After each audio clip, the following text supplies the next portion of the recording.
book has just such a great meaning around it. It's called Stories from the Arroyos, and joining us now is its author, Kathryn Carpenter. Kathryn, thanks so much for coming on the show. Oh, it's my pleasure. Thank you for having me. So tell us something about you, and what was it that drove you to write this book? Okay. Well, a little bit about me. Presently, I'm a nursing instructor at Trinidad State Junior College, and I also work at Spanish Peaks Veterans Community Living Center. Both are in southeastern Colorado. And when I wrote this book, I would start walking around the area because it was previously in history a Hispanic area, and I found it had a lot of coal mining areas. So I always wanted to learn. I like learning. So it was coal mining and ranching in this area, and I found many old abandoned coal towns in this area, and all that remained were remnants. And as I hiked in these nearby areas, I found all these artifacts which were broken and rusted. And these caught my attention. I began to wonder what it was like in the old days. These artifacts led to the development of stories about children living in the coal camps in the early 1900s. Wow, I would love to have been on those walks with you because I would have been fascinated by that. Finding those artifacts, people artifacts, that is so cool. So I can only imagine that's why you selected the topic, right, for the stories from the Arroyos. Because that's where everything was down in the arroyos. It wasn't on top. It was all washed down. And over the years, more and more sand and soil moved over it. And, eventually these pieces showed up. So I created the stories around that. Yeah, and you talk about these coal mining towns. And I spent some time in Colorado, so I know exactly what, I can visualize it for people listening. It would just blow your mind, some of these areas that I'm sure Kathryn, traipsed over. And I did the same thing a little bit and was able to do that in New Mexico. But for people who don't know what an arroyo is, describe that for us. Okay, sure. Arroyo, actually, it should be arroyo if you're Spanish. It's a Spanish word. And I chose this because this area once belonged to Mexico. An arroyo is a runoff. In some parts of the country, it's called a draw or a gully or a wash. An arroyo is formed when the water runs downhill and gouges out the land. When the coal camps closed, the water continued to run over the land and washed many of the remnants down into the arroyos, and there they remained for decades. Yeah, and it's interesting, too, when you talk about the arroyos, like you say, you're right. There's those stories that you stumbled on and made your mind think about that. And each story, right, in your book portrays a different culture. How many cultures are we talking about, and why is that important to the book? There are probably, I know there were well over 100 different cultures in this area during the coal mining days. And it's important to my book because I wanted to capture the realistic part. It wasn't just like the German people or the Italians or the Chinese. They were intermixed. And, of course, there's the language problem right in the coal camps, not only for working but for living. And I wanted to capture some of the authenticity of these different cultures by adding those into my books. We're speaking with Kathryn Carpenter. She's the author of the book Stories from the Arroyos, and we're talking about things that she stumbled on and how interesting that is. And you mentioned the coal camps. Give us a picture. Describe what a coal camp typically would be like and how the people in those camps lived. Sure. Coal camps are quite, sometimes had 500 people in it, in a coal camp. But houses were very similar. And one thing about the coal camps, it was almost always owned by a company. And the workers were paid in script. So when they went to the store, they could only use script. It was a company's way of keeping the money in the coal mine area and not spending it outside and losing money. But it restricted the families from buying outside of the camp.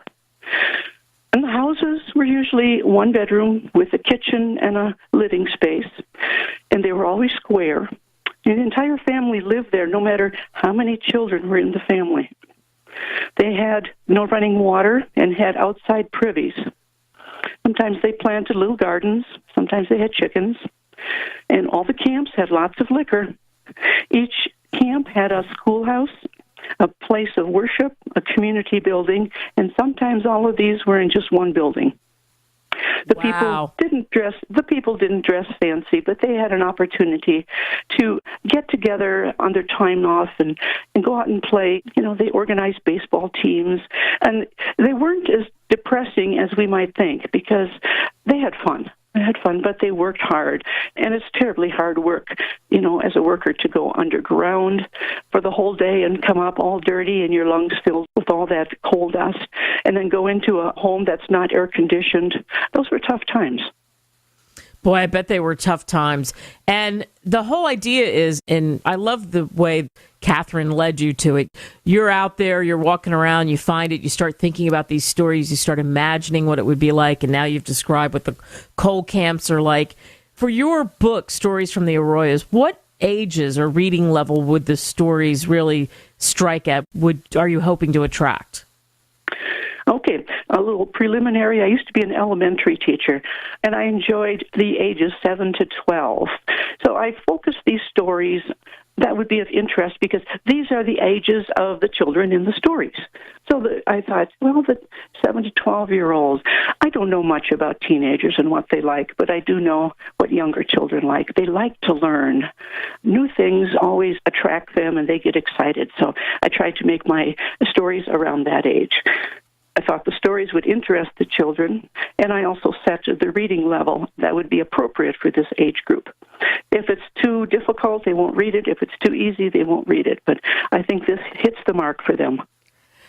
And so knowing that, and you were a teacher, and that's your background, and you know that target audience, what are you hoping that they really, really come away with, as you were just talking about, that they have a sense of history, a sense of what that was like and how descriptive you were?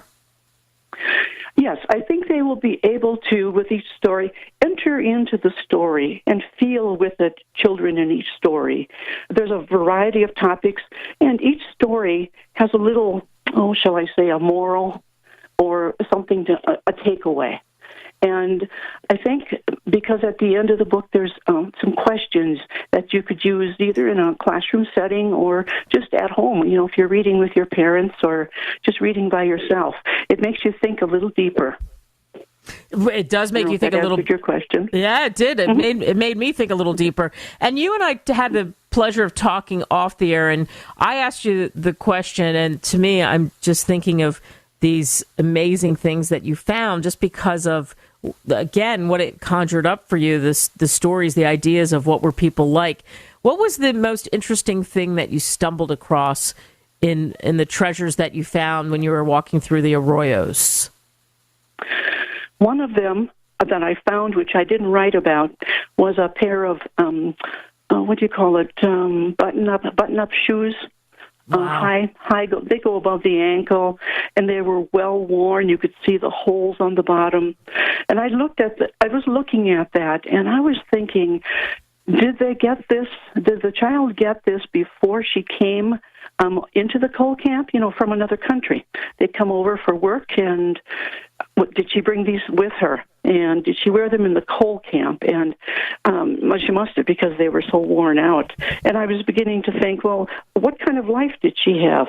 What kind of people? What did she eat? What things like that? Where'd she go to school? What was all that like? And all those questions began to run through my mind. And so the button-up shoes were the start, the inspiration for the stories. I love that. So we're speaking with Kathryn Carpenter. The name of the book is Stories from the Arroyos. You can pick it up on Amazon.com. Are you working on another book?